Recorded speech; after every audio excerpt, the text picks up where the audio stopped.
Hello, my name is Oplays. In this video, I'm going to show you how to do binary. Binary is a language that all coding is made out of. It's a language of ones and zeros. You've probably heard of it. Here's how it works. So, you know how in our regular number system, each digit has times 10 the value of the digit before it? So, for each number in that digit, for example, 2 in the first one, or 2 in the second one, there's a times 10 between those two things. So 2 in the first times 10 is 2 in the second, because 2 times 10 is 20.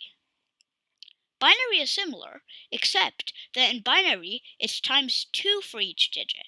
So 1 times 2 is 10, which times 2 is 100, which times 2 is 1000.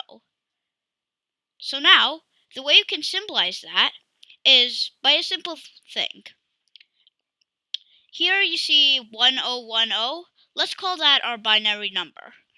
We can make each digit symbolized by a number of how much that digit is worth. In the real number system, we'd have a 1 here, a 10 here, a 100 here, and a 1000 here, because that's how much a digit is worth there.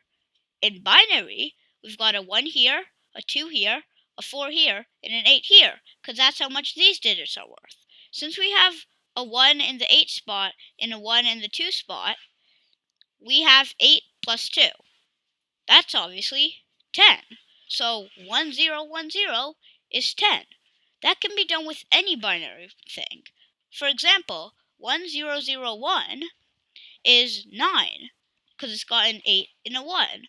Or 10001 is 17, because it's got a 16 and a 1.